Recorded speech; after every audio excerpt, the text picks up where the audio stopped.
The average person is a statue getting shit on by the pigeons. And they'd rather just sit there covered in shit than move.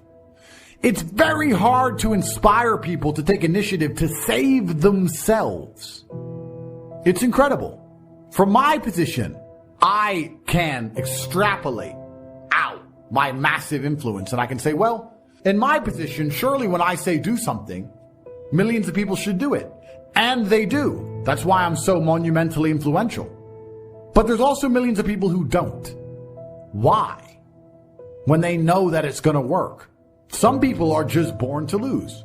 These are people who are betrayed by their own mind and can't be influenced even from the external because their own mind betrays them. There's a devil on their shoulder constantly holding them back. People want to be constantly motivated. Oh, I don't feel motivated. Listen, if you're not motivated to go to the gym and that has resulted in you being obese, suffering health adversity, so you're now damaged your health. On top of that, you're less attractive to females. On top of that, your energy levels are lower. If you really need motivation to just lose weight and live a life worth living, then there's something wrong with you. I train every single day and I'm never motivated, but I'm disciplined. I never wake up and think, yeah, I want to train. I've been training my whole life. I'm bored of it. But it's something that has to be done, right? So the idea of entertainment, the idea of motivation, these things are completely detrimental to discipline. People come to me all the time and say, how do I get motivated? I say, you don't, you get disciplined. I don't care if you feel like doing X. You must do X or you will stay a loser. So do you want to be a loser or do you want to do X? And in the world we live in today, where trust is even more important than it's ever been, why you would be prepared to be seen as weak, knowing that people who understand this about the world no longer trust you. Don't you, as a full-grown man, want to be seen as trustworthy? Let's analyze this. You walk in, your head's up, firm handshake. What is that all about? Well, that's about proving and trying to elicit trust. You want to be trusted. That's what business meetings are all about with the firm handshake. You don't give a little soppy handshake for a reason. You don't want to project weakness, because weakness is known universally across all cultures, across all periods of time. Weakness was a bad thing. There has never been, until this modern world, which is of course inversed absolutely, there has never been in any period of human history across any culture where weak men were celebrated above the strong men, ever. It has never been respected. It has never been good, ever. And you're choosing that team. Why? Because you're tired, because you're lazy. What does that tell me about you? People come to me all the time with business proposals, not understanding that once I see they're fat, I don't want to talk to them. I don't care how good your idea is. I don't care how smart you think you are. You're fat. You're allowed to be fat if you're old. You're a young fat man. You can't be trusted. How can I trust you with my money if you can't stop putting hot dogs in your own face? If you cannot resist ice cream, you're not trustworthy. How are you going to run a business if you can't run on a fucking treadmill? And the worst thing is, these people are prepared to live this way. Anything it takes to avoid the hard work. All the slander, all the jokes, all the bad impressions they give, anything it takes to avoid the hard work. And you come to me to motivate you. How the can I motivate losers like that? What do you want me to say? I gave you a guaranteed win. I gave you a way to make the money. I came on here every day and told you to fucking work. I kept making the pot of gold closer and closer. No matter how close I dragged it, you just stood there like a dipshit. It doesn't matter how I preach. You losers are losers by design. No matter what situation I put you in, you'll find a way to lose. But there is still a chance left. And you can still save your bloodline. And you'll sit there and go, yeah, I'm going to do it. And then 16 minutes after this stream ends, you're going to be back on Steam, downloading COD like a dipshit. Maybe all the poor people who go, I don't want to be poor, I've tried hard, are lying. And if you get to know these people, they're not even nice people. And they snake their friends, and they lie, and they cheat, because good people who work hard seem to always win. By logical extension, anyone who has not won is not a good person who works hard. Somewhere along the line, there's something wrong with you. And most people aren't trying. They aren't trying. They don't know what trying is. In fact, that's probably one of the things I hear the most. Oh, I'm trying. No, you're not.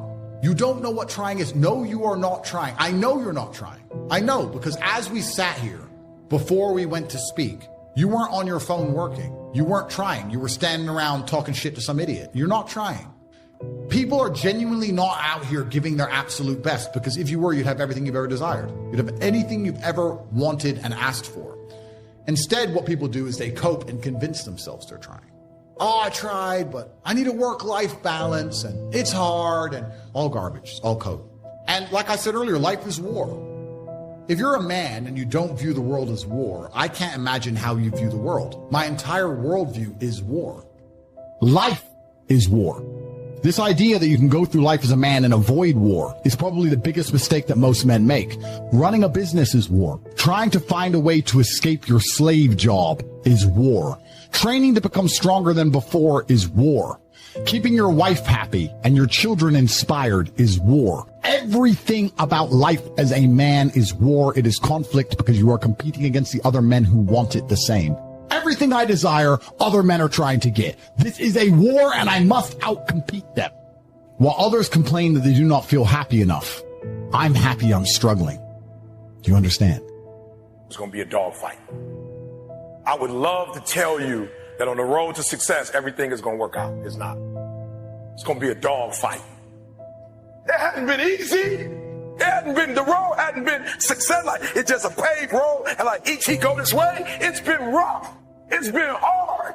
But I've made up in my mind that I will get a reward for the pain that I go through. I will not be defeated. I will not be destroyed. I will take everything that happens in my life, and I will allow the pain to push me to greatness. You will not break me. The only way I lose is if I quit. And so if you're ready to quit, then don't get started.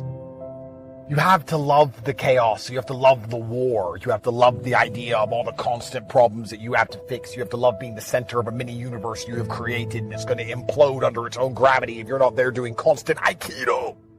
That's how kings have always felt. If you're looking for calm and peace, you won't matter.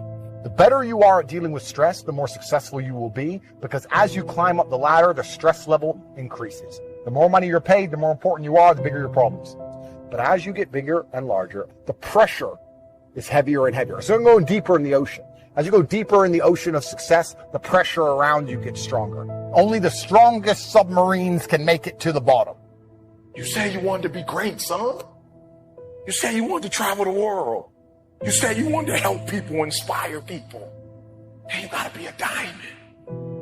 And if you're soft, this ain't the, you want to get out now. The thing we covered the most, and for a diamond to be produced, it must first go through extreme heat, extreme pressure. Are you hearing what I'm telling you? For a diamond to be produced, it has to go through extreme pressure. If you can't take pressure, then you're not a diamond. If you concern yourself only with being happy, you are once again acting like a female or a child. I want to be happy. Who cares? I want to be great. Would you rather be a loser who's always smiling, or would you rather be a stressed winner? So you have to sit here and ask yourself, do you want to be a happy loser that's insignificant? Nobody knows you exist. Women don't respect you. Nobody cares if you live or die, but you get to smile all the time. Or do you want to be one of the most important people on the planet with a little bit of stress? It's also very interesting, if we're going to analyze it from a metaphorical perspective, where if you're a man in the middle and you don't have the light yet, often you'll find the light by jumping into the dark. The deeper you go, if we imagine, let's imagine the yin and the yang, let's imagine there's a line in the middle and you have the light and you have the dark underneath it. If you're standing in the middle, the deeper you'll dive into the dark, it's like coiling a spring. The higher you'll bounce back into the light. This is also why I became successful in the first place, because I've always been capable of fighting and going through pain and dedicating myself and doing difficult things and having hard things happen to me and being emotionally regulated. I don't want the comfort. I want the challenge. I'm looking for the journey. So no matter what bad is happening to me, part of me is always going to sit there and detach myself from myself and analyze it from the third person and say, wow, fantastic. This is going to be a great opportunity. It's a great opportunity for you to prove yourself to yourself and prove yourself to everybody else and prove yourself to God. And I think that that's what's truly appealing about life for me. And if you were to say to me, Andrew, you have to complete this monumental task. You have to conquer the world. I would say, okay, but I need an emotional motivation to do that. I need to be unhappy having not completed the task. I need to be uncomfortable, right? If you're uncomfortable being out of shape, you'll get in shape. If you're happy being out of shape, then you're just going to stay out of shape, right? So if you feel a degree of uncomfortableness inside of your mind, I think it's just your mind telling you that something about your life needs to change. You need to get up and change something. Guys would say to me, I'm depressed because I'm fat and I have no girlfriend. And I'd say, no, you have no girlfriend and you're fat, and that's why you're depressed. If you go change those two things, you'd probably be surprised that your disease goes away. I had another guy say he was going to kill himself. I said, listen, make me a promise, get a six-pack first. Get in fantastic shape and then do whatever you want. Didn't want to kill himself once he was in fantastic shape. So he did it? Yeah. I have the before and after. I'll put him on Twitter. Kind of interesting that, isn't it? So how are we going to say we have this disease, which is cause and effect? How are we going to say we have this disease where there's something wrong with you as a man, you have a disease because your life sucks? I mean, I don't think that's true. I think that your life just sucks and you should change it. you have to take complete and utter accountability for everything. You can't make excuses ever. Yeah. There's never an excuse. People try and put things on the outwards on the outside. And if you're going to be the guy and you're going to allow life to happen to you and you're not going to happen to life, then you're at mercy of the wind. Perhaps it might work out okay, but it might not, right? So you have to be the guy who goes, okay, the wind's blowing in this direction. I'm doing this. You have to come to life. You can't let life come to you, because if you let life come to you, then you're going to be living inside of a matrix and a system which is designed not for you to live your best life. And this is the beauty of life as a man. There's nothing better than blaming yourself for absolutely everything that's ever happened to you, waking up and realizing it was all your fault and you're the only one who can fix it. This is so applicable to nearly any problem in your life. You can only have two things in life: reasons or results.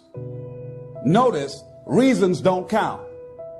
Folks will always point out reasons on why they're not living their dream, on why they're not manifesting their greatness. They will always be able to point those things out, but none of those things count. The only thing that counts are results. And results don't lie, ladies and gentlemen. Results. Every once in a while, you got to take a measure, see how you're doing. What is the results at the end of the day, the results at the end of the week? You can't let too much time go by without checking. They tell it all. Judge a tree by the fruit that it bears, not the ones that it might talk about, not the ones that it might wish for, but the fruit that it actually bears. 6 years I'd been out there working when I met my teacher, Mr. Schiff. Schiff said, well, Mr. Rohn, let's just go through a little summary here. He said, in the last 6 years, how much money have you saved and invested? I said, what? 0. He said, you have messed up. He said, who sold you on that plan? I thought, my gosh, the man's right. I'm a nice guy. I bought the wrong plan. He said, how many books have you read in the last 90 days? I said, what? 0. Wisdom of the world available? Change your life, change your future? Develop any skill you want? Earn the kind of income you want? Haven't read any books in the last 90 days. My teacher said, Mr. Rohn, you have messed up. I'm telling you, you got the deal. He said, you don't need to unmess the country. You don't need to straighten out the perplexed. You don't need to straighten out any of this stuff. All you've got to do is look within and let results teach you a great deal about your own activity, your own attitude, and your own philosophy. Take this phrase home. Results is the name of the game. What other game is there? So let us look. I think that all of us are committed.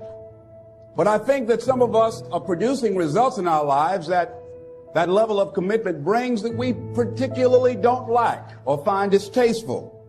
I don't think that as a participant in life, you cannot be committed. You're either committed to mediocrity or you're committed to greatness. See, whatever you're doing, however you spend your time, that tells you who you are. So think about what it is you like to create in your life experience. Once I look at how you commit your time, I can tell you exactly what you're committed to. People that say they have dreams or want to open a business or want to do something differently than what they're now doing, they don't like their jobs, they're unhappy, they're unfulfilled. People who say they want to improve their income level, look at how they spend their time. How they spend their time, the commitment of their time, how they use that will really tell the truth. People who said, I'd like to do better, but you don't find them in vocational or technical schools upgrading their skills and their knowledge. People who say they want to normalize their weight, they want to be healthy, but every time you see them, they're eating. That will tell you that they're committed to being obese for the rest of their lives. People tell you they want to stop smoking and they're lighting up at that time.